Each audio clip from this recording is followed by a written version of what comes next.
And now, please welcome Bill Bynum, CEO of Hope and a Henry Crown Fellow of the Aspen Institute.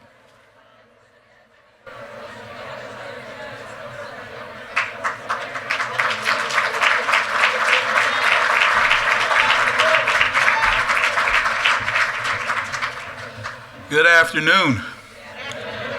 Now, several of my friends asked me, well, what are you doing up there? Why do you get to introduce the vice president? And, I started thinking about that. And as I thought about it, and I listened to these young people earlier, I was born in East Harlem. I moved from there with my parents to Bynum, North Carolina, a mill town that was named, quite frankly, after the people who own my ancestors. And now I live in Jackson, Mississippi, the Deep South. So I think I know a little bit about income and inequality. And so bottom line is I'm really very excited to be here. And forgive me if I'm just a little bit nervous. It's not every day that someone gets to introduce the vice president of the United States and pinch hit for Walter Isaacson. Certainly one of the best interviewers, authors of our time, and someone who hobnobs with world leaders on a regular basis. So, as they say back home, I'm in pretty tall cotton. Walter, as they mentioned, I'm very proud to be representing you. I'm a longtime beneficiary of the Aspen Institute's good work, most notably its Economic Opportunity Program. And as a Henry Crown Fellow and a member of the Aspen Global Leadership Network, I've gotten to meet people who've gone through the Aspen experience and who are giving back and working to make the world a better place. Of course, all of us here today are evidence of Aspen's unparalleled ability to bring together people from all walks of life to tackle some of the most significant challenges of our time. And so, Walter, thank you for your leadership and thank you for sharing the mic with me today. But I'm also here as Chief Executive Officer of Hope. Hope is a family of community development organizations. It includes a policy center, a 30,000-member credit union that is owned by people who live in the lower Mississippi Delta. Recently at Hope, we opened a branch in Morehead, Mississippi, and in Itabena, Mississippi. Both towns are located in what are called persistently impoverished counties. These are places where the poverty level has been over 20% for 3 decades in a row. Both of these towns are small, roughly 2,500 residents. And both towns are populated by primarily African Americans. We opened these branches when the only banks in these towns shuttered their doors. Since the financial crisis, over 90% of the bank closures in this country have been in low-income communities like Itabena and Morehead. When the banks left, these folks didn't stop needing financing for small businesses, for a car to get to work, to buy homes, for healthcare, to finance healthcare facilities, for a grocery store, to send their kids to school, or a place to save for unexpected emergencies.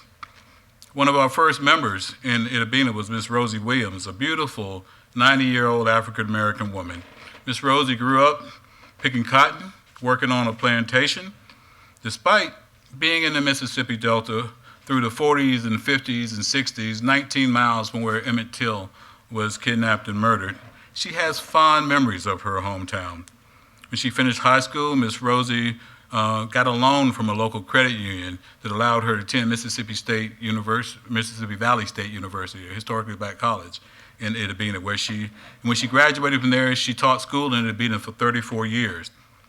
When you talk to Miss Rosie today, she describes the steady exodus of people from her hometown.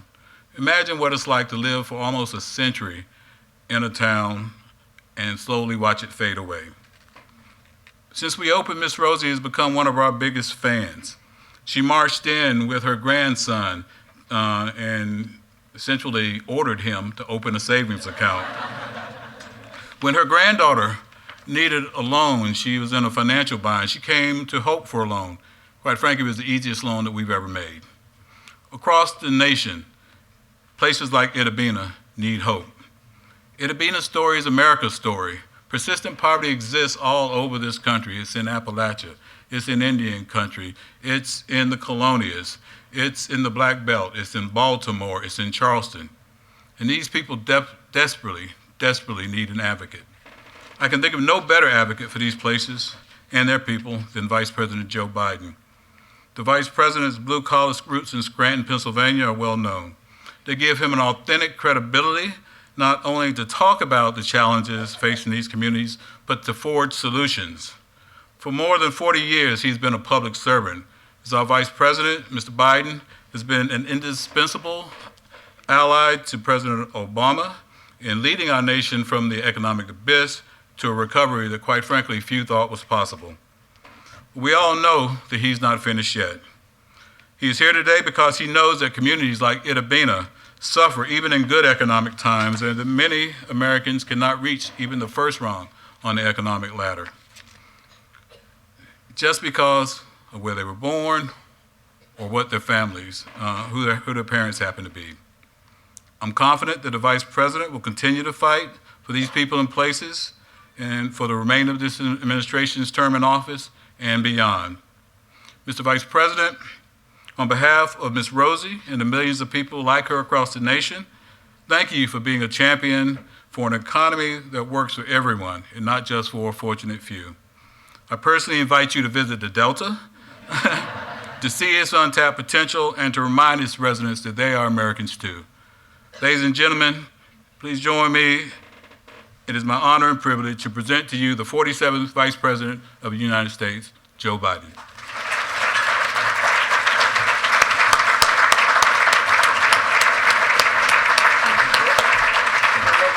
Thank you so much. See you in Delta. Now, before you leave,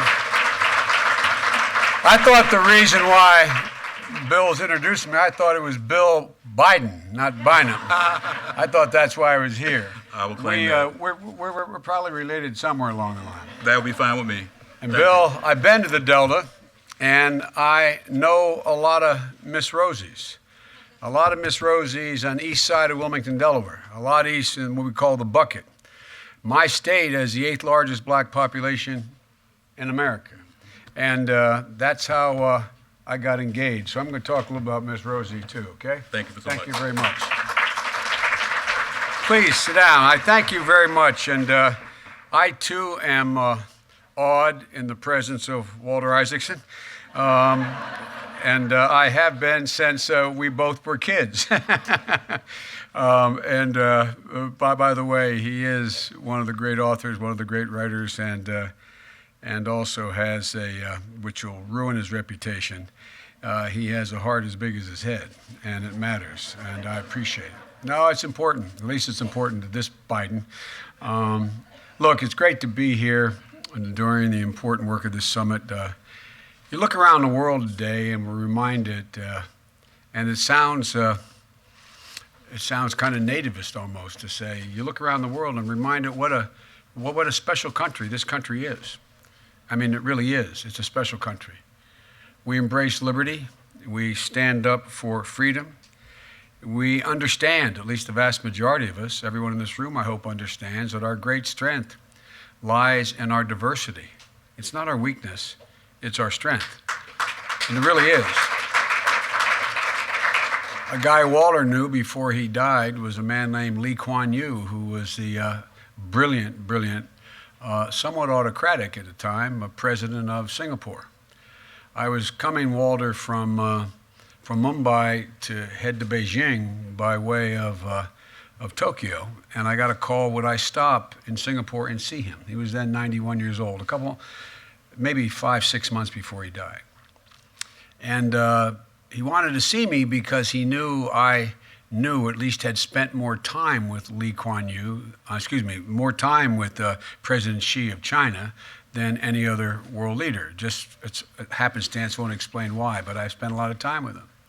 And he wanted to talk about it. He wrote extensively on the future of China, Russia, India, and the United States. He had great insights.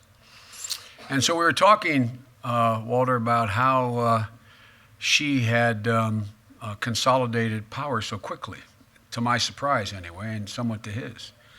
And I turned to him and I said, what are the Chinese doing now, Mr. President, speaking to Lee Kuan Yew?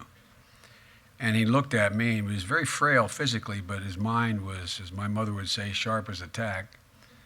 And he said, oh, Mr. Vice, he speaks perfect English. Matter of fact, speaking the autocratic part of him, he insisted that everyone in China everyone in Singapore is ethnically Chinese primarily, that the official language would become English. Everyone had to speak English. And to make a long story short, he looked at me in perfect English and he said, the Chinese, Mr. Vice President, are in the United States looking for the buried black box. And I had the same expression on my face you all have. This is about the time the airliner went down off of Malaysia. Remember, this is about 8 months after that. And I said, I beg your pardon, Mr. President, I'm not sure what you mean. He said, they're looking for the box buried in America that contains the secret that tells why America is the only nation in the world that's constantly able to remake itself. Constantly able to remake itself. And I said, Mr. President, I'm getting old enough now to presume to venture a guess what they'll find in that box. I said, there's two things. First, they'll find an unrelenting stream of immigration in significant waves since 1735 on, with occasional xenophobic response, but always ultimately not in dribs and drabs, in major waves. And I said, that's given us an enormous advantage because we've been able to cherry pick the most capable people of every culture. For your parents and my great-grandparents to make a decision to come to this country, it took enormous courage. It took a sense of optimism. It took almost an inherent entrepreneur instinct to do it. And I really mean this. So we've been able to get the best of every culture in the world. And I said, there's a second thing they'll find in that black box. Stamped into the DNA of every American, naturalized or native born, is an overwhelming skepticism for orthodoxy. Seriously, think about it now. Those of you who are Anglophiles and Francophiles, very proud of the heritage they represent, but there's no other place in the world where a kid in first grade or third grade or seventh grade, no matter how poor the school is in America, can challenge orthodoxy and be unchallenged in their challenge. That's why we're so innovative. So when I say, and it relates to the larger subject that I'm here to speak about, when I say that this is a special place, it's a special place because of, not in spite of, because of. And this is not a political statement. It's I think, historical fact. Because of our diversity is the reason why we are who we are. What makes America is that everyone in this nation believes, at least did, and everyone seeking refuge in this nation believes this is a place where you have opportunity, where there's an opportunity to succeed. That's all of us. I mean, all of us. We're all viewed to be dealt into the deal. At our core, we've always believed that what sets America apart from every other nation on earth is a single word. I was in Chengdu with President Xi. He asked me in one of our private dinners, Walter, he said, can you define America for me? And it was a literal question. And I said, yes, I can, Mr. President, one word. I was vice president then. Mr. Vice President, one word. Possibilities. Think about it. What other word better describes the United States of America? In the eyes of the rest of the world, and up until recently, in the eyes of the vast majority of the American people, including in the Delta, possibilities. that anything is possible. Possibilities for a kid growing up poor in the Delta or in inner city Washington or Wilmington, Delaware, in a Spanish-speaking home in LA, or in a subdivision called Mayfield in Wilmington, Delaware, where I did. To be anything, do anything you want it to be. That's how I grew up, for real. It's not hyperbole. That's how I grew up. Being taught I could be anything I wanted to be, without exception. Neither of my parents college educated. We weren't poor. I guess we were technically lower middle class economically, but we never viewed it that way. It's what the president grew up believing. It's what I'm sure many of you grew up believing as well. It's always been true in this country. And if we ever lose that, then we will have lost something incredibly special and consequential here in the United States. We'll have lost the soul of the country. And I would argue we're in danger of losing it now. That's why I'm here. That's why what all of you have been discussing, I believe, is so important. Now, let me tell you a story. About a year or so ago, I was meeting with one of the most important and prominent pollsters in the country, who came in to discuss with me because, I'm referred to, as Walter can tell you, by some of you know, by the press as middle class Joe. In Washington, that is not meant as a compliment. It means if you're middle class, you're not sophisticated, because everybody's sophisticated in Washington. You think I'm kidding? I'm not. Walter knows I mean it. If I carry a little chip on my shoulder still from Scranton and Claymont, I do.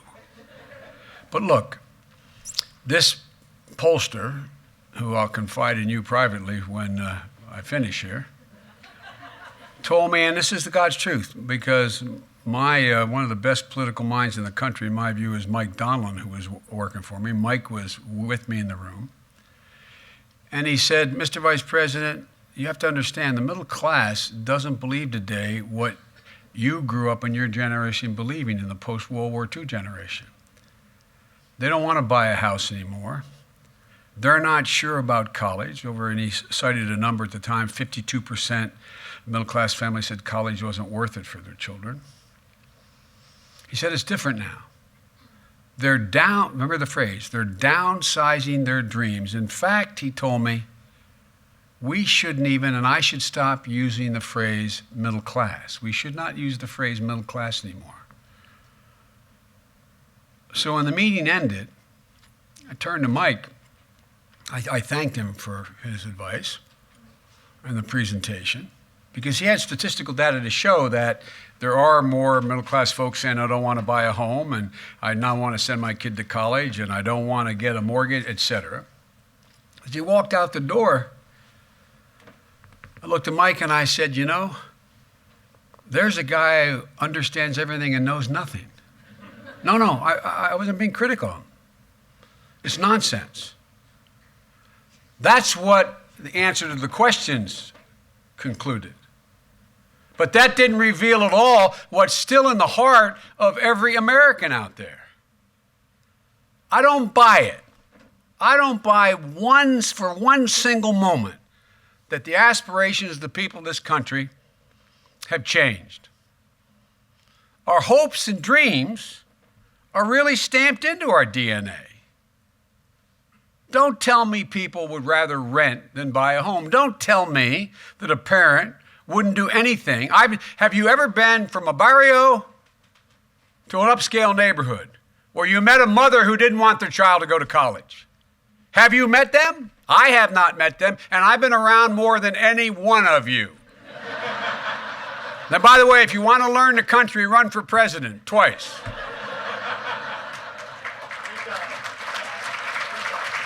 Well, I didn't run for the third because I know the country now. But look, I'm serious.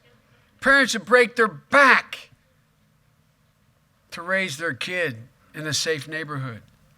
They know one of the things that made me the angriest, and you may remember it, Walter, for real, I was in a really fine guy And he really is a fine guy. The new speaker is a genuinely fine guy. I can now say, without hurting him, I called and encouraged him to take the job because I think he's decent, I think he's honorable. But one of the things that bothered me, one of the things that bothered me in the last campaign was the way, and Romney is a fine man. I mean, he really is a genuinely fine man. I'm not being solicitous. I mean what I say. No one ever doubts I mean what I say. The problem is I sometimes say all that I mean.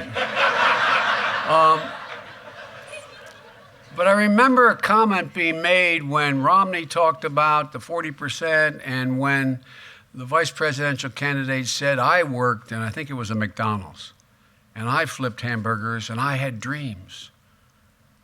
As if guys like me, growing up in Claymont, didn't have dreams. As if the Hispanic kid flipping a hamburger next to him didn't have the same damn dreams.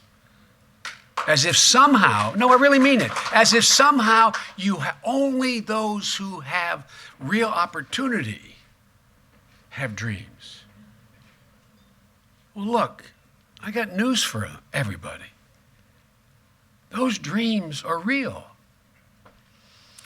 When I got in office with the president, Walter, and I asked the president, I suggested we set up a middle-class task force at the beginning because there was no legislative change we could make to what could we do in every division to make life a little more easy for the middle class and working class going through this recession. And I remember I had some very good economists work for me. I still do. Like Jared was there. I mean, really super bright economists. And I remember when I used the term, they said, well, that's $51,200. And another one said, no, it's $53,000.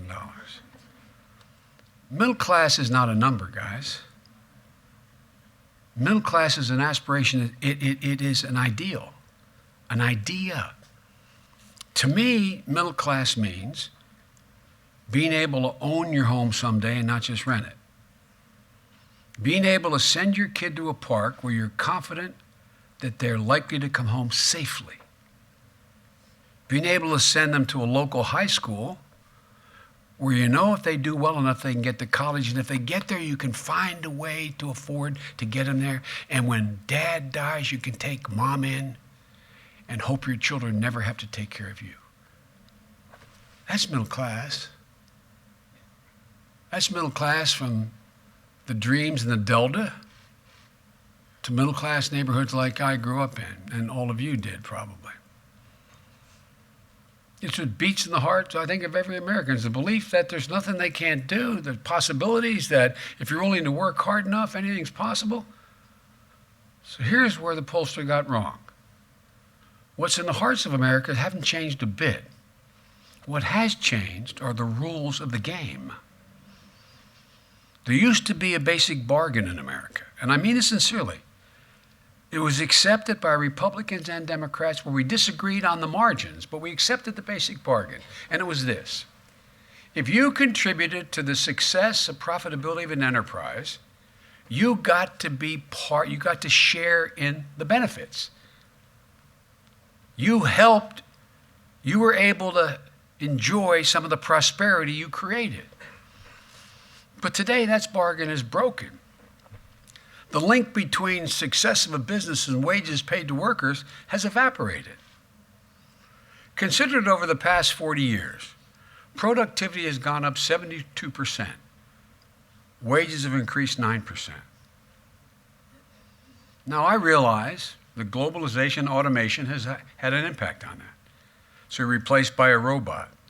Globalization has changed the competitive environment we're in. But it doesn't explain the overall trend of nearly 4 decades in being rooted, in my view, in what we don't want to talk about. Unfair tax policy and unfair fiscal policy. Short-sightedness on the part of not only corporate America, but business generally. A failure to invest in our nation's greatest asset, our people. For too long, our tax code has been stacked against American workers. And by the way, I really do love Bernie Sanders. I'm not being a wise guy. I love him, and I think he's making a very important generic point to make. But I'm not Bernie. I'm not. I don't think all our problems relate to 516 billionaires in the country. And I don't think that wealthy folks are, as I've said, and I really mean it, the wealthy are just as patriotic as poor. So this is not about bashing the wealthy or punishing. But we're in the midst of a long-term decline in the progressivity of our tax code and a lot of other things. Those at the top pay less and less. In fact, by the way, you know, we talk about our friends on the right, talk about social engineering, and we're trying to, all the progressivity has been up. It's been up. It hasn't been down. It's been up. And we need to change it. There's no real justification to state the obvious and easy saw that you hear all the time for a hedge fund manager paying a lower tax rate than his secretary. I mean, it's just kind of bizarre. Now, granted, it will not solve the problems, but it's in the order of about another $25 billion, I think, in revenue if they paid the rate they should. There's no reason for what we call stepped-up basis. Look, when Ronald Reagan was president, there were about $600 billion in tax expenditures, meaning exemptions from having to pay a tax, like your mortgage deduction. That's one obvious one everybody knows. There were $600 billion of those written into the tax code. Today, on a yearly basis, there is about $1.2 trillion written in the tax code. Some are very worthwhile. But I challenge you to find more than $500 billion of that has any social redeeming value or in any way is increasing productivity. It's designed, a lot of this is designed to increase productivity, investment, et cetera. So, if you take a look at it, you go back and you see that the deck has been stacked, and in the midst of a long-run decline in progressivity, the bottom line is those at the very top are paying a lot less. And we have this income disparity that hasn't existed since 1921-22, where the top 1% control somewhere about 24% of all the income in America. Not control, earn, of all the income in America. And again, these aren't bad guys. It's the way we've changed the system. The capitalist system works. It provides incentives. We got a lot of bad incentives in the system right now. For example, there's no reason why we should tax unearned income at such a disproportionately lower rate than we tax earned income. No, I mean, for real, it's not. I started to say to you, there's, you know, one of those loopholes is what they call stepped-up basis. Stepped-up basis is simple. If you are in a family where mom or dad are wealthy enough, say, to buy $1 million worth of stock, and over a 5-year period or whatever the period of time is, it increases the value to $5 million, and they sell it, they pay the capital gains between 1 and 5. But if dad dies before he, in fact, pays that tax and leaves it to you, his daughter, and you hold it for 5 years, it's now worth $10 million, you only pay the difference between $5 million and $10 million. That's $14 billion a year that goes uncollected. There's no rational reason why it should. There's a number of these things in the code. So why is an investor more important than a worker? I have a cartoon my staff hates me having. They keep hiding it, Walter. I always put it in the mantle, and they come. They're more politically correct, and they put it behind a picture of my mother and the president. And it's a picture you may have seen in the New Yorker, a cartoon of a big rotund guy in a black shirt with a black beret with a mask on, and he's sitting at a table. There's this big bag in front of him marked money, and he's looking at the cop and he's saying, "How was I to know he was a job creator?" How was I to know he's a job creator? How did we get to the point where we think that investors are the only job creators? My dad ran an automobile agency. He created a hell of a lot of jobs selling those General Motors automobiles. He kept a hell of a lot of people working on the assembly line and in the dealership he ran. And the woman who worked as the waitress in the diner down the corner. But fair taxes aren't just about tax bills. They help raise wages even before taxes are paid. Part of the reason corporate pay has exploded relative to wages has been that executives are paying less of a tax on their compensation. For example, if you're paying, I'm going to exaggerate, if you're paying 70%, no one does, highest is 38. If you're paying 38% on the increase in wage you get, you have less incentive to go out and try to get a bigger piece of the smaller pie than if you're paying an effective rate of 14%. You're much more encouraged to go get a bigger slice of the pie, but you're paying less taxes and your income will increase exponentially.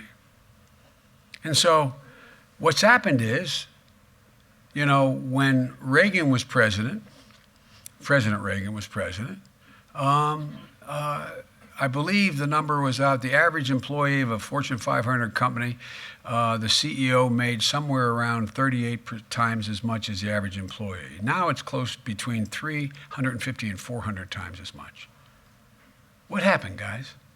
I mean, really, what is it that happened? What happened to justify that? One of the things I found out, Walter, putting together a jobs program for the president, is we're out spending a lot of money training workers. Why in the hell aren't corporations training the workers? We always hear corporations, what do they say? We need more workers. When DuPont bought Conoco, when I was a senator from Delaware, they spent a lot of money retraining workers. Well, look, folks, we got the incentives all wrong. Let me tell you what I call short-termism. That's when a CEO are paid for short-term movements in the company stock prices instead of long-term investments in the company. 449 companies in the S&P 500 invested 90, and by the way, they made from 2003 to 2013 about $3.6 trillion. It's a good thing. It's a good thing for America. But they spent 54% of that profit buying back their own stock, which they weren't allowed to do before the SEC changed it during the Reagan administration.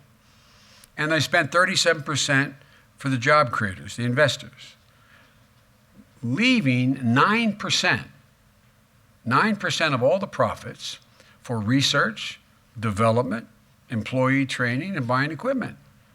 So the reason why they're looking for taxpayers to train their workers. Now, all of this, Samuel Clemens once said, all generalizations are false, including this one. So there are exceptions, but I'm trying, in interest of time, and sort of try to lay out what I honestly believe has taken place. And so all these things that help long-term health of a company and prosperity are being put on the back burner. Now, again, you'll hear folks in the other teams say, well, there's a reason for that. There's not enough growth in the world economy. There's not enough to invest in. This is the way we get people to invest more, et cetera. Well, while policy changes are important, fair tax rules, smart incentives, investing in workers, they aren't enough. We have to change the mindset in the country, in my view. Some 30 years ago, a new idea entered the corporate world, and I really mean this. And that's when, even before that, when I was in law school, we were talked about the fiduciary responsibility corporate executives have to their shareholders, but they also used to teach there's responsibility to the community and responsibility to their workers. But about 30 years ago, it started to creep in that the only responsibility, and as my wife, who was a professor, would say, Google it, you'll see what I'm saying, is that the only responsibility was to shareholders, not to workers, not to the community, not to the nation. Maximizing shareholder value, maximizing it was the objective. Well, frankly, from the moment that notion took hold, we began to go off the rails. Just look at the facts. This nation's economy has always been strongest and grown the most and the fastest when the rewards of an enterprise were fairly shared. And our economy has struggled when all the rewards went to just a narrow few. Now look, I'm not here to bash the wealthy. I'm not here to bash the banks. And I've long said, as I already repeated, that the wealthy are as patriotic as the poor. But the fact of the matter is that I'm here to make an appeal to corporate and business leaders in this nation to meet their responsibilities to the nation.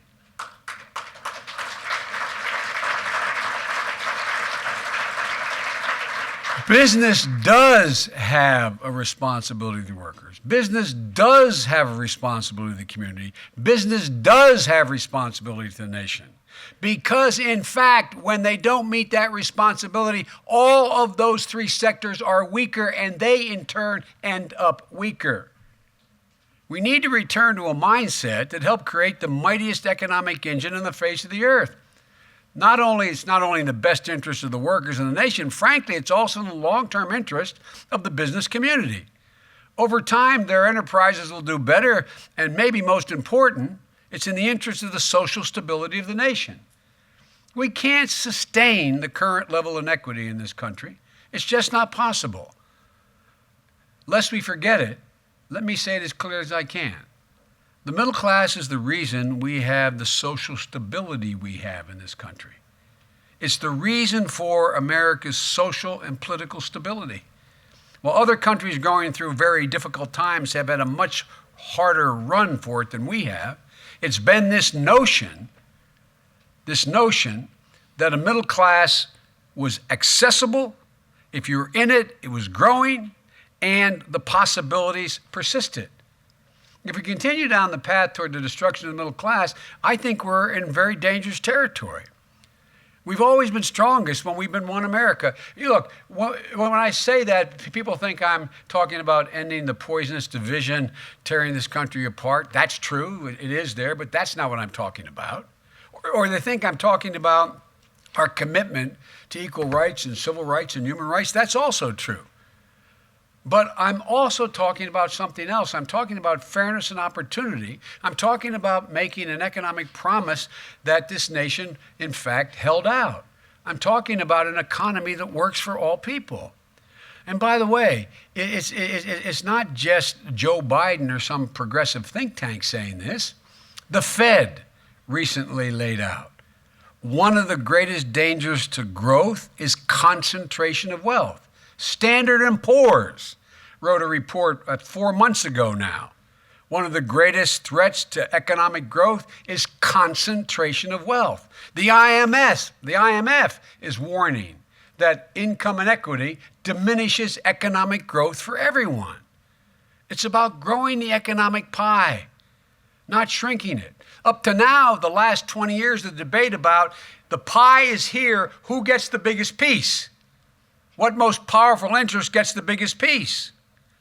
Instead of what it was the previous 60 years of how do you grow the pie? Everybody does better.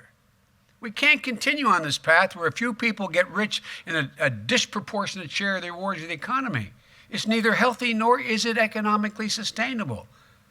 The middle class has to be dealt back in, otherwise the delta has no chance. None. Zero. Look what happens when the middle class starts to shrink. People sitting around their kitchen tables don't want to hear from Joe Biden about the poor. They want to know who's going to tell Mary she can't go back to the university next semester. John, you're going to have to drive on those tires another 20,000 miles. We can't afford to change them now. They're the conversations going on kitchen tables all around America. And when that conversation is going on, although they believe it, they don't want to talk about Miss Hattie in Hattiesburg, Mississippi. They know she has a problem. Think of every single solitary program that affects and benefits the poor and those in need. It's there because it's sustained by the support of the middle class. That's how it's sustained.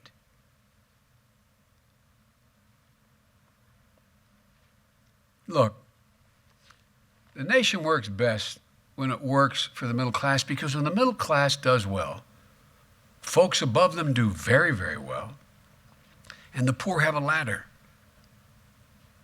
And the one thing you can't deny, an American or anyone, is hope. You deny them hope, you've robbed them of something very, very, very valuable. And so, as I look at this, it seems to me that there are certain things that we can do that can begin to change the dynamic here. We've done it before, and it's totally within our wheelhouse. You know, if you give people a fair shot and give them a chance to fulfill their potential, I can't think of any time in American history they've ever let the country down. I can't think of a time that that's occurred. And so we can start, for example, by raising the minimum wage. It's not going to solve the problem. But if we raise the minimum wage across the country to $12 an hour, that would raise wages for 35 million people in America, millions of whom are living on the edge right now. Since we made that call, cities and states have stepped up. I was out with, I had the honor of being with Eric Garcetti, a good friend, the mayor of Los Angeles, when he announced that, and the city council moved to increase the minimum wage, $15 an hour. I went up with my buddy Andrew, with Governor Cuomo, when he announced $15 an hour minimum wage for fast food workers across the state, and now is attempting to implement it for the entire state. I know business communities always howl at how many jobs this will cost. But folks, the facts don't back up their assertions. And for me, this is simple. If someone is working 40 hours a week, they shouldn't be living in poverty in this country. No, it's not I know we say that all the time. But you understand what this a raise to $12 an hour does. It lifts hundreds of thousands of people out of poverty. It matters. It's not the whole answer to inequity by any stretch of the imagination, but it's an important start. Job training.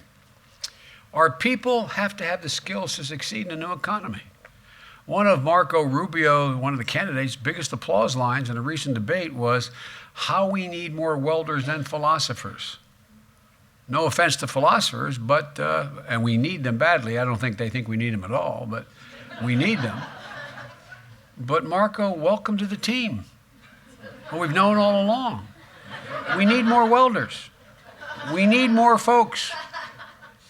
I led the task force for the president on this, and let me tell you, there are a few more powerful things to see than someone who's been out of a job or has lost all hope of getting trained to take a job get that opportunity.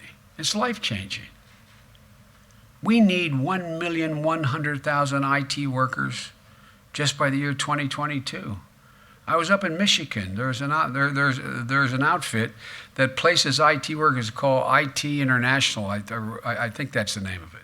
And they place workers across the country. Turned out they realized with the exodus from Detroit, now that Detroit's getting off its back and onto its feet, all of a sudden they found they need 1,000 programmers they didn't have. So they came in with the community college we helped it set up, and they put together a program. I went in, and they went in, and I think it was, don't hold me, I think it was 54 women, all from the hood, from the neighborhood. Not one woman had more than a high school degree. Most had GEDs. They ranged in age from 24 to 58. After 14 weeks, every one of them had a job. The lowest starting salary, $56,000. The highest starting salary, $102,000. It's all about teaching people how to program and code. We need another 67,000 registered nurses. They make $65,000, $70,000. I could go down the list. I won't bore you anymore. But we can do this. Obamacare. We need to protect the 17 million people that now are insured who otherwise weren't. Republicans are still determined to repeal it, but it is also an economic issue, not just a health issue. for folks who are just getting by, who are just one illness from financial ruin. Few things are more important than health insurance that they can depend on. And what I keep telling the president, what he did beyond providing health care, he restored peace of mind for millions of people. Some of you were raised in a family where I was raised in, where I'm sure my dad went to bed staring at the ceiling thinking, if one thing happens, I lose the house. If one thing happens, I lose. Peace of mind matters. And just a reminder, folks, in your communities, they can still sign up. We have an open enrollment period. It's healthcare.gov by December 15th of 2015 for coverage that starts in 2016. Little advertisement. But we have to do a lot more. We have to level the playing field, and it's going to take access to education and opportunity to work. Does anybody here, I wonder what your kids will think, or your grandkids, in the next 20 to 50 years, if they realized there was a debate about whether or not 12 years of free public education was enough in the 21st century. Think about it.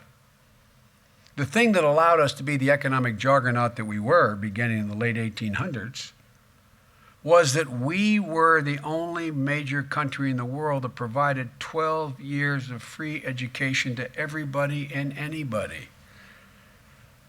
The rest of the world caught up. So we know 12 years isn't enough now. Now I know when I talk about 16 years, the president went with 12, and he supports the 16-year proposal, but let's see what we can get done. But, if you think about it, well, what do you hear? Well, there go those big spending Democrats again, those deficit spenders. My wife is a full-time professor, says any country that out-educates us will out-compete us. So it makes sense that we increase educational opportunity well beyond high school, because we know 6 out of 10 jobs right now requires more than a high school degree. But here's the deal. We can pay for it. We can pay for that, and we can pay for child care, one of the biggest barriers to working women in the workplace. Well-qualified working. We need to triple the child care tax credit. That alone will lead to a dramatic increase in women in the workforce, in turn increase the GDP, and it benefits everyone. And here's how we pay. Those two things, you can pay for all of that. By one change, it doesn't punish the wealthy. It says just get the game with us. If we limited deductions to 28%, that would pay for every single solitary person in a 4-year public university, free, and it would pay for tripling the tax credit, allowing women to get back to work. I love my Republican friends who talk about, particularly women, they really don't have much economic sense. No, seriously, you hear that debate about, well, let me tell you, they have a lot of economic sense. If you have 2 kids and you have an opportunity to make a job making $24,000 a year and your child care costs you $9,000 to $14,000 a year, it makes no economic sense for you to work. Economically, pure economics. Wealthy folks, I think, although they'll end up paying more in their taxes if we limited the deductions, the credit to 28%. My guess is the vast majority will go along with it. They'll be happy with it. I really mean that. Because it will lead to greater economic growth and prosperity because we have a better educated public. Let me mention one thing which I know isn't directly on point here. I do believe it speaks, though, to the spirit that we need to regain in America. We've got to start to think big again. One of my frustrations is that listening to all the candidates is that it is woe is me. Republicans who want to restore America that's on its knees. The Democrats are struggling with how we're going to make these changes. Ladies and gentlemen, I got elected when I was 29 years old. I am more optimistic today about the prospects for America than I ever have been in my whole life. We are so much better positioned than the rest of the world to be the leading economy for the remainder of this century than we have since the end of World War II. That's why when I announced I wasn't running, everybody said, why did I talk about a moonshot to end cancer? It's because we can. It's within our reach. We have the capacity to do that. And I believe we have to lay out for the American people some of the dreams that are within our reach to make them understand that the possibilities are immense for this country. To lift them up, not falsely. When Kennedy announced the moonshot, it was more about generating more engineers and scientists and et cetera to lift the whole economy up. There's so many things we can do. We can light a fire under this country.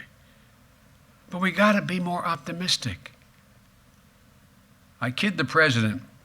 When the president asked me to be his running mate, or actually before that, when he asked me to be vetted, I said, no, I didn't want to be vice president. I could help him. I honestly believe I could help him better as chairman of the Foreign Relations Committee, and I didn't want to do it. He said, well, I need an answer right away. I said, I was on Amtrak at the time. I said, Mr. President, that's easy. The answer is no. He said, well, how much time do you need? I said, I don't need any time. He said, well, go home and talk it over with your family. So I went home and I talked over with my family. And to my surprise, my family very much wanted me to do it. My wife, Walter, is classic. She said, Joe, I know you'd rather be Secretary of State, but it'd be better for the family if you were, And so I did the vetting process with 10 really bright men and women lawyers. It's like a colonoscopy. When the president got my financial disclosure, I swear to God, I walked in to meet with him. He said, Joe, it's amazing. You own nothing. I'm easy, isn't that wonderful? I own nothing. But at any rate, the last question that the head of my team asked me before they left, and I'll conclude with this, was, well, Mr. Chairman, one last question. Why do you want to be vice president? I said, I don't. No, he said, seriously, why do you want to be vice president? I said, seriously, I don't. I said, if the president wants me to, I'll do anything I can to help him to be vice president.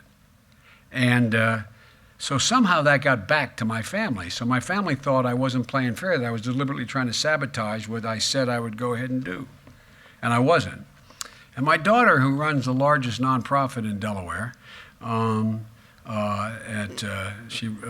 Center for Criminal Justice, placing people getting out of prison and jobs, et cetera.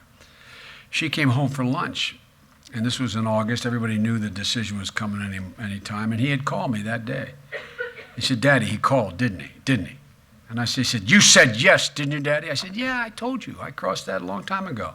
I'm happy to do it. By the way, it's the best decision I ever made. And she said, Daddy, this is wonderful. She said, you know how you're always quoting Seamus Heaney in The Cure at Troy, where you use the line, hope and history rhyme? She said, this is hope and history. I said, oh, he's hope, I'm history, huh? Remember as running hope, And so I kid with the president sometimes when things are down. I walk out of the Oval and I say, Mr. President, don't make me hope. Because look, here's the deal, guys. A country is never more optimistic than their leaders. A country's never more optimistic than their leaders.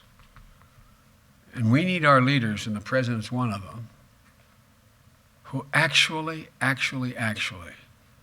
a feel, a sense, and a taste for the enormous possibilities that we have. Your children aren't going to hear the word outsourcing. It's all about insourcing. People are coming home. A.T. Kearney does a survey every year, the 300 largest industrialists in the world, and they ask the question, Where's the best place in the world to invest? By a margin larger than any time they've been doing that survey in every category, from IT to service to manufacturing. They say the United States. Folks, we have just such enormous possibility.